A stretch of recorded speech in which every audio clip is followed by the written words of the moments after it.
সবাই জানে বড় বউ সাত চড়ে রা কাটে না, কোনো দিন নিজের জন্য কিছু মুখ ফুটে বলেও না। সকলের কাছেই সে ভীষণ প্রিয়। রিমি জানে কলেজের যে কোনো অনুষ্ঠানে আর কেউ তার শাড়ি দিক বা না দিক, বড় বৌদি ঠিক দেবে।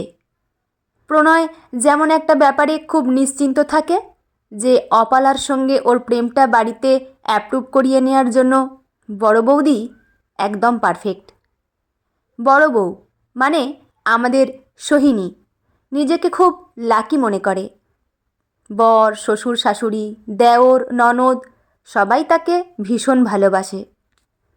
ছেলের স্কুলে গার্জিয়ানদের গ্রুপের মধ্যে যখন সবার শ্বশুরবাড়ি নিয়ে আলোচনা সমালোচনা চলে, সোহিনী জোর গলায় বলে, আমার শ্বশুরবাড়ি বাবা সবার থেকে আলাদা।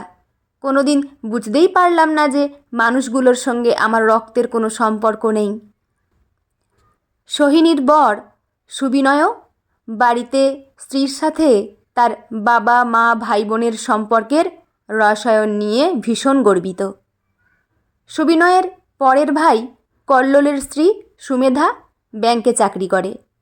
সকাল থেকে উঠে শরীরচর্চা শেষ করতে করতেই তার স্নানে যাওয়ার সময় হয়ে যায়। তারপর দুটো নাকে মুখে গুঁজে টিফিন নিয়ে সোজা অফিস। রান্নাঘরে সকালে ঢোকার সময় কোথায়, রাত্রিরে ফিরে তার শরীর আর দেয় না। শাশুড়ির বয়স হয়েছে, তাকে কি আর হেসেলে ঢোকানো যায়? তাই বাড়ির 10-12 জনের রান্নার পুরো দায়িত্ব সোহিনীর ঘাড়েই আছে। ওর শাশুড়িও সবাইকে বলে খুব তৃপ্ত হন, বড় বৌমা ছাড়া আমাদের বাড়ি অচল, ওর রান্না ছাড়া কেউ কিছু মুখেই তুলতে পারে না। প্রশংসা শুনে আপ্লুত সোহিনী হেসেলে ঢুকে অতিথিদের জন্য নতুন শেখা রান্নার পদগুলো ট্রাই করতে থাকে, ভুলেই যায়। সকাল 5:30 থেকে একের পর এক কাজের গোলকধাঁধায় পড়ে সকালের জলখাবারটাই তার খাওয়া হয়নি। ওদিকে ঘড়ির কাঁটা সেদিন তখন প্রায় 3টে ছুঁই ছুঁই। খিদেয় প্রায় নাড়িভুড়ি হজম হওয়ার জোগাড়। সোহিনী ভাবল ছাদের থেকে কাপড়গুলো নামিয়ে এনে খেতে বসবে। শ্বশুর শাশুড়ির ঘরের পাশ দিয়ে যাওয়ার সময় শুনতে পেল শাশুড়ি বলছে, পায়ের ব্যথাটা আজ বড্ড বেড়েছে গো। ইস, বয়স্ক মানুষ, না জানি কত কষ্ট পাচ্ছে। যাই, একটু তেলটা গরম করে ওনার পায়ে মালিশ করে দিয়ে আসি। 10 মিনিটের তো মামলা, তারপরে না হয় খেয়ে নেব। সেদিন সোহিনী যখন খেয়ে উঠল, রিমি তখন কলেজ থেকে ঘরে ঢুকছে। ঘড়ির কাঁটা বলছে তখন বিকেল 4:10। বাবানকে 5টার সময় নিয়ে যেতে হবে গানের ক্লাসে। বাড়ি ফিরে অল্প কিছু মুখে দেওয়ার পরপরই ছেলের টিচার চলে আসবে। পিঠটা এত ব্যথা করছে, সোহিনী ভাবল রিমিকে ডেকে বলবে বাবানকে গানের স্কুলে দিয়ে আসার জন্য। বেশি দূরের পথ তো নয়, এখান থেকে 2টো গলি পেরিয়ে 3 নম্বর গলির মুখে প্রথম বাড়িটাই। জামা পরিয়ে ছেলেকে রেডি করে সোহিনী বলল, পিসিমণিকে একবার ডেকে নিয়ে আয় তো বাবা। কি গো বৌদি ভাই, ডাকছো? হ্যাঁ রিমি, বাবানকে একটু ওর গানের স্কুলে দিয়ে আয় না। ও বৌদি ভাই, আমি আজকে ভীষণ টায়ার্ড, এতগুলো ক্লাস হয়েছে কলেজে, আমার আর শরীর দিচ্ছে না। বাবান তাড়া লাগায়, মা চলো আমার দেরি হয়ে যাচ্ছে। পিঠে ব্যথা নিয়েও সোহিনী তাড়াতাড়ি করে চুড়িদার পরে রেডি হয়ে বাড়ি থেকে বেরোয়। ওখান থেকে ফিরে দেখে ঠাকুর ঘর তখনও অন্ধকার। শাশুড়ি বলেন, বৌমা সন্ধে গড়িয়ে যাচ্ছে। যাচ্ছি মা।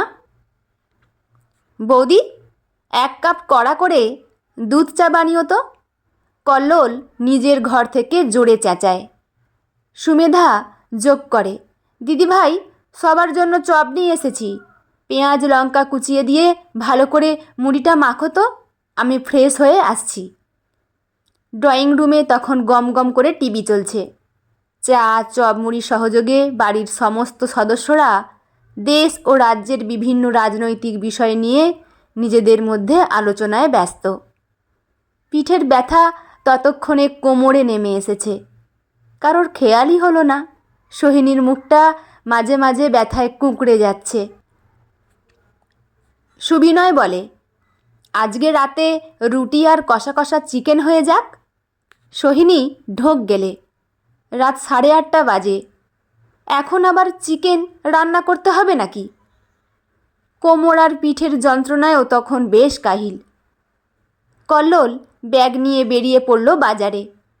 সোহিনী মিনমিন করে বলল সুবিনয়কে, আজকে রুটিটা কি না করলেই নয়? কেন? আসলে পিঠটা বড্ড ব্যথা করছে। সুমেধা মোবাইল স্ক্রল করতে করতেই বলে, দিদিভাই তুমি শরীরের একদম যত্ন নাও না, আমার মতন সকালে একটু এক্সারসাইজ করতে পারো তো? সোহিনী মনে মনে ভাবে, এক্সারসাইজ যে সময়টা তুমি করো, ওই সময় আমি তোমার অফিসের ভাত বানাই, টিফিন তৈরি করি। কি করে করব এক্সারসাইজ? সুবিনয় বলে, শরীরের আর দোষ কি? তুমি সকাল থেকে কন্টিনিউ যেভাবে চরকির মতন ঘুরতে থাকো। সোহিনী মনে মনে ভাবে, চরকির মতন কি আর সাদে ঘুরি? বাড়ির সমস্ত কাজ তো আমাকেই সামলাতে হয়। তোমরা কে কবে আমার হাতে হাতে সাহায্য করতে এসেছো? কিন্তু ও আর দাঁড়িয়ে থাকতে পারছে না তখন। ঘরে গিয়ে বিছানায় গা এলিয়ে দিল। বাবান মাকে অসময়ে শুয়ে পড়তে দেখে মায়ের কপালে হাত বুলিয়ে দিতে গেল। তারপরেই চমকে উঠে চিৎকার করে ডাকল, বাবা শিগগির এদিকে এসো, মার গাজে পুড়ে যাচ্ছে। বিছানায় জ্বরের ঘোরেও সোহিনী আবঝা শুনতে পায়।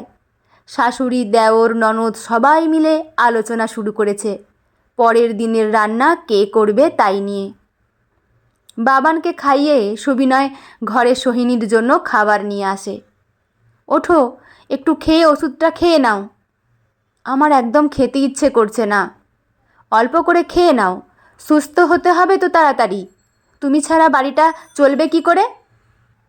সোহিনীর এবার বিরক্ত লাগতে থাকে। সুবিনয়কে জিজ্ঞেস করে, আমার সুস্থ থাকা শুধু বাড়িটা চালানোর জন্যই জরুরি? আরে তুমি বুঝতে পারছো না, এ বাড়ির আসল চাবিকাঠি তো তুমি। সুমেধা মা, রিনি, ওরা তো কেউ জানেই না যে আমাদের কার কখন কি লাগবে। আমি কি সেসব জানতে ওদের কাউকে বারণ করেছিলাম? দুদিন অসুস্থ হয়ে বিশ্রাম নেবার অধিকারও কি আমার নেই? অসুস্থ বউকে আর রাগাতে চাইল না সুবিনয়। খাবারের প্লেটটা হাতে ধরিয়ে ওষুধ আর জলটা টেবিলের ওপর রাখল। বলল, খাবারটা খেয়ে ওষুধটা খেয়ে নাও। জ্বরে সোহিনীর মুখ পুরো তেতো হয়ে গেছে। দুটুকরো রুটি, অল্প একটু চিকেন দিয়ে খেয়ে হাত ধুয়ে জ্বরের ওষুধটা খেয়ে ও শুয়ে পড়ল। পরের দিন সকালে ঘুম ভাঙার পর সোহিনী বুঝতে পারল অনেকটা বেলা হয়ে গেছে। ঘড়ির কাঁটা তখন প্রায় 8:30 ছুঁই ছুঁই। মাথাটা বেশ ভার হয়ে আছে, গায়েও হালকা জ্বর, শরীরের গাঁটে গাঁটে অসহ্য ব্যথা। নিজের ঘর থেকে বেরিয়ে ড্রয়িং রুমে এসে বসল ও। বৌমা, শরীর ভালো আছে এখন? তাহলে বলো। ও উত্তর দেওয়ার আগেই সুমেধা বলে, বাবা, দিদিভাই তবু তো তুমি বাড়িতে থাকবে, রেস্ট পাবে। আমার জ্বর হলে তো জ্বর নিয়েও আমাকে অফিস করতে হয়। সোহিনী বলে, বাড়িতে থাকলেও আমার রেস্ট হয় না রে। সারাদিন পর পর এত কাজ থাকে যে দুদণ্ড বিশ্রাম নেবার সময় আমার থাকে না। কল্লোল বলে, আসলে তুমি টাইম ম্যানেজমেন্টটা ঠিকমতো করতে পারো না, নয়তো বাড়িতে থেকে ঠিক সময়ে খাওয়া, রেস্ট নেওয়াই যেতে পারে। সুমেধা তো নিজের শরীরচর্চা, ডায়েট, খাওয়া দাওয়ার টাইম নিয়ে সব সময় ভীষণ সতর্ক থাকে। সুবিনয় টেবিলে এসে বসে। সোহিনী দেখে আজ সকালে সবাই শুধু ডাল, ভাত, মাছ ভাজা দিয়েই চুপচাপ খেয়ে বেরিয়ে যাচ্ছে। সুবিনয় বলে, সুমেধার সঙ্গে ওর তুলনা করিস না কল্লোল। ব্যাংকে চাকরি করা একটা মেয়ে, তার সঙ্গে কি একজন হাউসওয়াইফের কোনো তুলনা চলে? কতগুলো টাকা মাইনে পায় বলতো মাস গেলে? হাতের কাপের চাটা একটু বেশি তেতো লাগে সোহিনীর। উঠে আস্তে আস্তে নিজের ঘরের দিকে পা বাড়ায়। সেদিকে নজর পড়তেই শাশুড়ি বলেন, কি হলো বৌমা, তোমার জ্বরটা না একটু কমেছে আজকে? আমায় একটু হাতে হাতে সাহায্য করবে এসো। রিমিকে ডেকে নিন মা, আমার মাথা ঘুরছে। জীবনে প্রথমবার কোনো কাজের প্রস্তাবে না বলে সোহিনী। ঘরে গিয়ে বালিশে মুখ গুজে অনেকক্ষণ শুয়ে থাকে। বাবানের ফিরতে বিকেল 3:30 হয়ে যাবে। শাশুড়ি 2-4 বার ঘরে এসেছিলেন বটে, কিন্তু প্রতিবারই রান্নাঘরের সাহায্যকারী হিসেবে ওকে বিছানা থেকে নামিয়ে নিয়ে যাওয়ার জন্য। দুপুর 2:30 বাজে। সুবিনয় একবার ফোন করে জিজ্ঞেস করেছে শরীর কেমন আছে। এছাড়া বাড়ির অন্য কোনো সদস্যের ওর শরীর খারাপ নিয়ে অন্তত তেমন কোনো চিন্তা আছে বলে মনে হয় না। আমি কি তাহলে এতদিন ভুল ভাবছিলাম? এই যে নিজেকে সবার পরে রেখে বাড়ির প্রত্যেকের খেয়াল রাখলাম, সবার যাতে সুবিধা হয় তার জন্য প্রতিদিন নিজেকে অসুবিধায় ফেললাম। এতে আমি কি পেলাম? বাবান স্কুল থেকে এসে দেখে মা বিছানায় শুয়ে আছে। এই দৃশ্য ওর কাছে প্রায় অচেনা বললেই চলে। ছেলে এসে নরম হাতগুলো কপালের ওপর রাখে। মা, তুমি কিছু খেয়েছো? কি গো মা, তোমার চোখে জল কেন? কষ্ট হচ্ছে বুঝি? মাথায় ব্যথাটা কি বেড়েছে? আমি কি একটু ওষুধ লাগিয়ে দেব? না বাবা, মাথা ব্যথা আছে, তবে তেমন নয়। বাবান মায়ের ঠোঁটে হাত দিয়ে বলে, চুপ চুপ মা, তুমি একটু বিশ্রাম নাও। এক্ষুনি ঠাম্মু যদি জানতে পারে যে তুমি একটু একটু করে সুস্থ হচ্ছ, তোমাকে দিয়ে আবার কাজ করাবে। অমন করে বলতে নেই বাবান। বলতে হয় মা, মাঝে মাঝে বলতে হয়। ওরা সবাই আসলে কি করে জানো? বার খাইয়ে তোমাকে দিয়ে সমস্ত কাজ করিয়ে নেয়, আর তুমি এত বোকা যে ওদের ট্যাপে প্রতিদিন প্রতিবার পা দাও। ওরা আমরা এসব কি কথা বাবা? আমি তো আমার ঘরের লোকদের জন্যই সব কাজ করছি। ছোট্ট বাবান বলে, আমি অত বুঝি না মা, তবে আমি এটুকু জানি মিলেমিশে সব কাজ করতে হয়, না হলে জেতা যায় না। ঠিক একটা ক্রিকেট টিমের মতো। সোহিনীর চোখে জল নেমে আসে। আমার ছেলেটা এত পরিণত কবে থেকে হয়ে গেল? মায়ের চোখের জল মুছিয়ে ছেলে জিজ্ঞেস করে, কেউ তোমায় কিছু বলেছে আজ, তাই না মা? তুমি কষ্ট পেয়েছ? না রে বাবা, আমি জানি তুমি কষ্ট পেয়েছ। কেন মা, তুমি সবসময় চুপ করে থাকো? কেন নিজের কষ্ট, নিজের দুঃখ সব কিছু শুধু নিজের মধ্যে রেখে দিতে চাও? তুমি আমায় বলো না, বাবা পেট না ভরলে কিন্তু আবার বলবি আরও 2টো ভাত দেব। তেমন তুমি যদি কাউকে মুখ ফুটে না বলো, তবে তোমার দুঃখ কষ্ট রাগ অন্যরা বুঝবে কি করে? বাবানকে হাত মুখ ধুতে পাঠিয়ে সোহিনী আস্তে আস্তে উঠে আলমারি খুলে নিজের পুরনো ফাইলটা বার করে। মার্কশিটগুলো একে একে বিছানার উপরে সাজিয়ে রাখতে থাকে। বাবান হাত মুখ ধুয়ে ঘরে এসে দেখে মা মার্কশিটগুলোতে পরম মমতা ভরে হাত বোলাচ্ছে। তোমার রেজাল্ট মা, দেখি। মাধ্যমিকের মার্কশিটটা দেখে বাবান চোখ বড় বড় করে বলে, মা, তুমি ম্যাথসে 100-এ 98 স্কোর করেছিলে। কি ভালো রেজাল্ট করেছিলে তুমি। দেখি পরের মার্কশিটগুলো দেখি একটু। সোহিনী ছেলের হাত থেকে আস্তে করে ছাড়িয়ে নেয় মার্কশিটগুলো। বলে, থাক বাবা, ওগুলো নিয়ে আর কথা বাড়িয়ে লাভ নেই। চল তোকে খেতে দিই। তুমি শুয়ে থাকো মা, আমি ঠাম্মা আর পিসিমণিকে বলছি আমায় খেতে দিতে। ওরা বুঝবে না বাবা কতটা খেলে তোর পেট ভরবে। এটাই তোমার সব থেকে বড় প্রবলেম মা। দোষ তোমারও কিছু কম না, তুমিও কাজটা অন্যের হাতে ছাড়তেই চাও না। আরে আমি তো বুঝবো আমার পেটটা ভরছে কি ভরছে না। ক্লাস 7-এ পড়ি, আমার যদি কিছু লাগে আমি কি ওদের বলতে পারবো না? কিন্তু ওই একটু কাজ করতে তুমি যদি উঠে ওখানে যাও, মনে রেখো ওরা কিন্তু রাতের ওই পুরো রান্না তোমায় দিয়ে করাবে। তাই বলছি চুপ করে শুয়ে থাকো। ছেলের জেদের কাছে হার মানে সোহিনী। বাবান ঘর থেকে বেরিয়ে গেলেই ফাইলটা খুলে আবার মার্কশিটগুলো বের করে।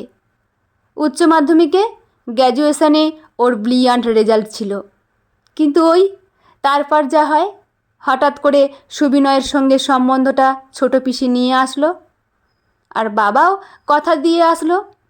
মাস্টার্সের ফর্মটা তুলেও শেষ পর্যন্ত আর ইউনিভার্সিটির দরজা আর খোলা হলো না।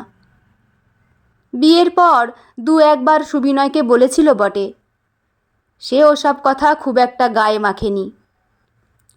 সংসারের দায়িত্ব বউয়ের কাঁধে চাপিয়ে দিয়ে সে নিশ্চিন্ত মনে অফিস, ক্লাব, আড্ডা, বন্ধুবান্ধব সব কিছু নিয়ে নিজে মেতে আছে। আর দিনে দিনে সংসারের রশিতে আরও বেশি করে জড়িয়ে পড়েছে সোহিনী। এখন আর মনেই পড়ে না পড়াশুনোর কথা। আজ হঠাৎ করে সুবিনয় ওর সঙ্গে সুমেধার তুলনা করায় মনটা খুব খারাপ হয়ে গেছে। তাই মার্কশিটগুলো বের করে দেখছিল। খেয়ে দিয়ে বাবান ঘরে ঢুকলো। তোর পেট ভরেছে? কেন ভরবে না? সোহিনী চুপ করে ছেলের দিকে তাকায়। আসলে আজকে তুমি নিজের হাতে আমায় খেতে দাওনি তো, তাই তোমার মনে এসব কথা আসছে। একটা কথা মনে করে দেখো মা, আমার তো পড়াশোনা করতে বাইরে যাওয়ার ইচ্ছা আছে। তখন আমায় হোস্টেলে থাকতে হবে। ওখানে কোথায় থাকবে তুমি? সোহিনী চুপ করে থাকে। ছেলে কম্পিউটারে বসে কি ঘাটাঘাটি করছে। ওর মাথায় একটু হাত বুলিয়ে দিয়ে খাটে এসে আবার শুয়ে পড়ে। শরীরটা সত্যিই খুব দুর্বল হয়ে গেছে। কি গো বৌদি, কেমন আছো? কল্লোল দরজার বাইরে থেকেই জিজ্ঞেস করে। মার শরীর ভালো না কাকাই, বাবান উত্তর দেয়। কিছুক্ষণ চুপ করে থেকে কল্লোল বলে, বৌদি ভাই, অফিস থেকে ফেরার পথে বেশ বড় বড় কিছু গলদা চিংড়ি পেয়েছি। মালাইকারিটা তোমার হাতে যা খোলে না, অমনটা এ বাড়িতে আর কেউ পারে না। চিংড়িগুলো দেখেই সুমেধা বলল, তুমি বরং দিদিভাইকে ডেকে আনো। এই চিংড়ি রাধার ক্ষমতা একমাত্র ওরই আছে। সোহিনী মিনমিন করে বলল, ঠিক আছে, একটু সময় দাও, যদি পারি উঠে যাচ্ছি রান্নাঘরে। কল্লোল সামনে থেকে সরে যেতেই বাবান লাফ দিয়ে চলে এলো খাটের উপর। তোমার আর কোনো দিন বুদ্ধি হলো না মা? বলেছি বার খাওয়ালেই বার খেও না, তুমি সেই আবার ট্রাপে পা দিলে। বাবানের কথার মধ্যে সত্যতা আছে বুঝতে পেরেও সোহিনী সে কথার গুরুত্ব না দিয়ে ছেলেকে জিজ্ঞেস করে, জল খেয়েছিস বাবা? খেয়েছি। তোর যে প্রজেক্টটা বাকি আছে সামনের সোমবার কিন্তু জমা দিতে হবে। এখনও তুই শুরু করিসনি? করব, একটা জরুরি কাজ করছি, করে নিই, তারপর ওগুলো নিয়ে বসবো। না, আর শুয়ে থাকলে চলবে না। ছেলেটা অত আশা করে চিংড়িগুলো নিয়ে এসেছে। খাট থেকে নামতেই ছেলে চেঁচিয়ে বলে, নিশ্চয়ই ওই চিংড়ি রান্না করতে যাচ্ছ? দাঁড়া, চট করে দিয়ে এসে আবার শুয়ে পড়ি। বুঝিস না কত আশা করে ও নিয়ে এসেছে? হ্যাঁ, সেই তুমি না করলে তো সবাই না খেয়ে থাকবে, তাই না? দুর্বল শরীরটা টানতে টানতে সোহিনী ঢোকে রান্নাঘরে। আহ বৌদি, মার্ভেলাস হয়েছে মালাইকারিটা। টেবিলে যথারীতি ওর প্রশংসায় সবাই পঞ্চমুখ। রাতে খাওয়া দাওয়া শেষ হলে বাবান মাকে নিয়ে ওর পড়ার ঘরে যায়। কম্পিউটার খুলে বলে, মা, তুমি কি জানো তুমি মেজ কাকির থেকে অনেক ভালো রেজাল্ট করেছিলে? তুই এসব কি করে জানলি? ছোট কাকাই বলেছে। প্রণয়? হ্যাঁ, ছোট কাকা আমাকে আরও বলেছে আজ অফিসে যাওয়ার সময় বাবা তোমাকে কি বলেছিল, আর তখন আমি বুঝলাম তুমি মার্কশিটগুলো নামিয়ে আসলে কেন বসেছিলে। তোমার আবার পড়াশোনা করতে ইচ্ছে করে না মা? ছাড় বাবান, এসব কথা তুলে কোনো লাভ নেই। ওসব অনেক কাল আগেই চুকে বুকে গেছে। মেয়েরা বিয়ের আগে এমন অনেক কিছু করে, বিয়ের পর তাদের অনেককেই সমস্ত কিছু বলি দিয়ে সংসারটাই নিজের পৃথিবী করে নিতে হয়। তোমায় কে বলেছিল নিজের সমস্ত কিছু বলি দিয়ে সংসারকে পৃথিবী করে নিতে? মেজো কাকি করেছে? অপলা আন্টি তো একজন সাংবাদিক। সে কি ছোট কাকাকে বিয়ের পর সব কিছু ছেড়ে দিয়ে তোমার মতন দিনরাত রান্নাঘরে পড়ে থাকবে? ওরা চাকরি করে বাবা, ওদের সঙ্গে আমার তুলনা করলে চলবে না। মাগো, ওরা চেষ্টা করেছে তাই চাকরি পেয়েছে। তুমি যদি চেষ্টাই না করো, তুমি কি করে দেখাবে যে তুমি কারোর থেকে কম নও? সবাই প্রতিদিন তোমায় শুধু ছোটই করতে থাকবে মা। এই যে তুমি ভাবছ তোমাকে ছাড়া সংসার অচল, ওসব কিছু হয় না মা। স্যার বলেছেন কাউকে ছাড়া কোনো কিছু অচল কোনো দিন থাকে না। ওসব তোমার ভুল ধারণা। তুমি একটু নিজের দিকে তাকাও। অনেক তো করেছো, একটু কি নিজের জন্য ভাবা যায় না? এখন তো আমি অনেক বড় হয়ে গেছি। পিসিমণিও চাকরির জন্য চেষ্টা করছে। মেজো কাকির একটা নিজের পৃথিবী আছে। দুদিন বাদে ছোট কাকায়ের বউ আসবে, তারও নিজের পৃথিবী থাকবে। ঠাম্মু নিজের ঠাকুর গুরুদেব এসব নিয়ে ব্যস্ত থাকে। একমাত্র মানুষ হলে তুমি, যে প্রত্যেককে তাদের নিজের কাজটা করতে সাহায্য করে যাও, কোনো কথা না বলে। তবু ওরা তোমার কোনো গুরুত্ব বোঝে না। আসলে কি বলতো বাবান, যে কাজ করে টাকা আনা যায় না সেই কাজের গুরুত্ব কেউ বুঝতেও পারে না। সুমেধা বা তোর অপলা আন্টি যে কাজটা করছে তাতে মাসের শেষে ওরা 1 বস্তা টাকা পাচ্ছে, তাই ওদের কাজটার মূল্য আছে। কম্পিউটারের স্ক্রিনটার দিকে আঙুল দিয়ে দেখিয়ে বাবান বলে, এটা কি বলো তো? ছেলের দিকে তাকিয়ে থাকে সোহিনী। চশমাটা নিয়ে ঘরে আসিনি রে, কিসের পেজ খুলেছিস? এটা একটা ইউনিভার্সিটির পেজ মা। মাস 2-এর মধ্যেই এখানে ডিস্টেন্সে মাস্টার্সের কোর্সটা শুরু হবে, তুমি জয়েন করে যাও। আমি এত কাজ সেরে বেরোবো কী করে? বাড়ির সবাই যদি বের হতে পারে তাহলে তুমিই বা পারবে না কেন? আমি কোনো কথা শুনবো না মা। আমার 13-14 বছর বয়স হয়ে গেল, আর কয়েকটা বছর বাদে আমি আমার কেরিয়ার নিয়ে আরও বেশি ব্যস্ত হয়ে পড়ব। তখন কিন্তু তুমি একদম একা হয়ে যাবে। তার থেকে আগে থেকেই নিজেকে একটা কাজের মধ্যে ঢুকিয়ে নাও। সোহিনী বুঝতে পারে না ছেলেটা এত ম্যাচিওর কী করে হয়ে গেল। কিন্তু তোর বাবা কি রাজি হবে? পরের দিন রবিবার। জলখাবারের টেবিলে বাবান ঘোষণা করে তার মা মাস্টার্সের কোর্সটা জয়েন করবে। কেন বৌমা, এই বয়সে আবার শিং ভেঙে বাছুরের দলে ঢোকার দরকারটা কি? ইংলিশ মিডিয়াম স্কুলে পড়া বাবান শিং ভেঙে বাছুরের দলে ঢোকা ব্যাপারটা ঠিক বুঝতে না পারলেও এটুকু বুঝতে পারে যে পরিবেশটা তার মায়ের পক্ষে খুব একটা সুখপ্রদ হতে যাচ্ছে না। সুমেধা মুসলি 1 চামচ নিজের মুখে চালান করে বলে, কোর্স ফিটা কত লাগছে তাহলে দিদিভাই? তুমি পারবে তো মাস্টার্সটা কমপ্লিট করতে? প্রণয় একটু দূরে বসে মোবাইলটা স্ক্রল করছিল। মোবাইলের স্ক্রিন থেকে চোখ না তুলেই বলে, বড় বৌদির গ্র্যাজুয়েশনের মার্কস তোমার থেকে অন্তত 15% বেটার। সুমেধা চেয়ার ছেড়ে জ্বলন্ত দৃষ্টিতে প্রণয়ের দিকে তাকায়। আমার থেকে দিদিভাইয়ের মার্কস ভালো? তাই জন্য আমি আজ ব্যাংকে চাকরি করছি, আর দিদিভাই হাতা খুন্তি নিয়ে বসে আছে। কল্লোল আর সুমেধা দুজনেই প্রণয়ের দিকে তাকিয়ে তাচ্ছিল্যের হাসি হাসল। সে হাসি গায়ে না মেখে প্রণয় বলে, এই শর্মা কিন্তু কোনো প্রমাণ ছাড়া কথা বলে না। কে কি বলবে আমি জানি না, তবে আমি বাবানের সঙ্গে সম্পূর্ণ একমত। বড় বৌদির অবশ্যই মাস্টার্সটা করে ফেলা উচিত। বাড়ির পূব দিকের পাঁচিলটা দিতে হবে সুবিনয়। কল্লোলের পক্ষে কিন্তু একা করা সম্ভব না। শাশুড়ি বড় ছেলেকে মনে করিয়ে দেন। তারপর ছোটকে এক ধমক দিয়ে বলেন, বাবান ছোট, ওর বুদ্ধিশুদ্ধি না হয় নেই। তুই কি করে তাল দিস? বাড়ির বড় বউ এখন সব কাজকর্ম শিখে তুলে কলেজে যাবে। বড় বৌমা একটা সাধারণ মেয়ে, ওকে ওর মতন বাঁচতে দে।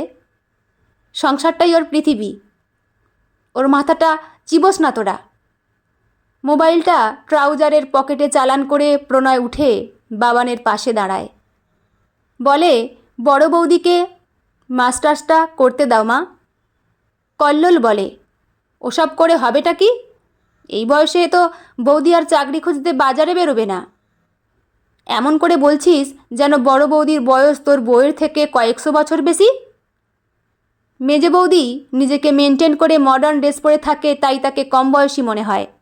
আর বড় বৌদি সারাদিন সংসারের চাকরিতে ঘুরে নিজের খেয়াল রাখার সময় পায় না, তাই তাকে মনে হয় আগের জেনারেশন। তোর বউয়ের থেকে মাত্র বছর তিনেকের বড়। বাবান ওর মার দিকে তাকিয়ে বলে, মা, আমি আর ছোট কাকাই শুধু কথা বললে কিন্তু হবে না, পড়বে তুমি, ইচ্ছেটা তোমার থাকা দরকার। তুমি বলো সবার সামনে যে তুমি কি চাও।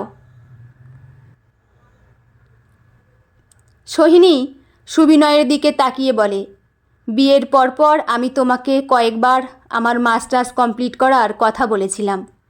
তখন তুমি যুক্তি দিয়েছিলে বাবান ছোট আছে, এখন বেরোনো সম্ভব না। এখন বাবান অনেকটা বড় হয়ে গেছে, তাই মাস্টার্সটা কমপ্লিট করতে বা আমার নিজের একটা পরিচয় তৈরি করতে এখন আর তো তেমন কোনো বাধা আমি দেখতে পাচ্ছি না।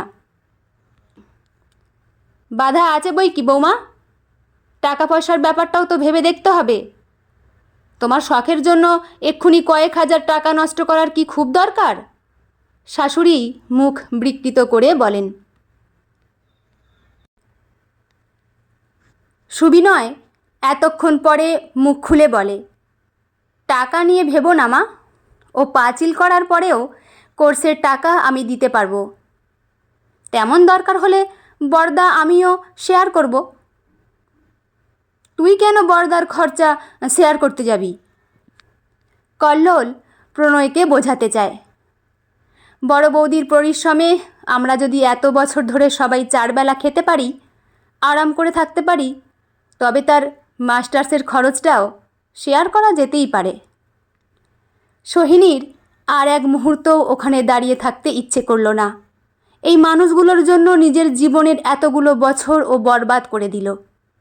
নিজেকে সকলের প্রিয়জন ভেবে যে মূর্খের স্বর্গ এতদিন বানিয়েছিল, চোখের সামনে তার স্বরূপটা উন্মোচিত হতে দেখে মনে মনে খুবই ভেঙে পড়ল। পরের দিন সকাল 5:30 নাগাদ ঘুম চোখে সুবিনয় দেখল সোহিনী খাটের তলা থেকে পুরনো স্নিকার্সটা ঝেড়ে ঝুড়ে বার করছে। কি করছোটা কি সাত সকালে? মর্নিং ওয়াকে বেরোচ্ছি গো, নিজের শরীরের দিকে তো একটু দেখতে হবে। বরের অবাক চোখের সামনে দিয়ে সোহিনী জুতোটা হাতে নিয়ে বেরিয়ে গেল ঘর থেকে। দোতলার সিঁড়ির মুখে কল্লোল আর সুমেধার সঙ্গে দেখা। ওরা জিমে যাওয়ার জন্য বেরোচ্ছে, প্রতিদিন এই সময়েই বেরোয়। তুমি আবার চললে কোথায় দিদিভাই? মর্নিং ওয়াকে যাচ্ছি রে, তারপর একটা যোগা ক্লাস করে ফিরব। 7:30 বাজবে। তাহলে আমাদের অফিসের ভাত টিফিন, আমার ডায়েটের খাবারগুলো? আমরা তো 8টায় বেরিয়ে যাব। কি করব বল বাবু, তোদের সবার দিকে তাকাতে গিয়ে নিজের দিকটা দেখতে ভুলেই গেছিলাম এত বছর। সেদিন তো তুই বললি শরীর চর্চা করি না বলে আমার শরীর খারাপ হয়ে যাচ্ছে, আমাকে নাকি অনেক বয়স্ক দেখাচ্ছে। তাই ঠিক করেছি এবার থেকে নিজের দিকটা দেখতে হবে। আর তোমার নিজের ছেলে বর, তারাও তো স্কুল অফিসে যাবে বৌমা। শাশুড়ি সাত সকালে গলার আওয়াজে উঠে এসে ব্যাপার দেখে বিরক্ত হয়ে বলেন। সোহিনী ঠান্ডা গলায় উত্তর দেয়, ওরা দুজনে তো 9টায় বেরোয়। আমার যতটুকু যা করার এই সংসারের জন্য আমি ঠিক সেটুকুই করে দেব। কিন্তু নিজেকে অবহেলা করে আর নয়। অনেক বছর তো হয়েছে মা, আমার মনে হয় এবার সবারই একটু একটু করে নিজের দায়িত্ব বুঝে নেওয়া উচিত। আর মাস দুয়েক পরে যখন আমার মাস্টার্সটাও শুরু করব, তখন আমাকেও বাড়ির বাইরে বেরোতে হবে। তাই আপনারা সবাই শুধু আমার উপর ডিপেন্ড করে থাকলে নিজেদেরই প্রবলেম বাড়বে, কারণ আগের মতো এত সময় নষ্ট আমি আর করতে পারবো না। কয়েক জোড়া অবাক চোখের সামনে দিয়ে জুতোটা পায়ে বেরিয়ে সোহিনী বাড়ি থেকে বেরিয়ে গেল। বন্ধুরা, গল্পটি এখানেই সমাপ্ত। গল্পটি আপনাদের কেমন লাগলো অবশ্যই কমেন্ট করে জানাবেন। লেখা সঞ্চিতা, পাঠে আমি রিমি। দেখা হচ্ছে পরের কোনো গল্প নিয়ে। ভালো থাকবেন সবাই। ধন্যবাদ।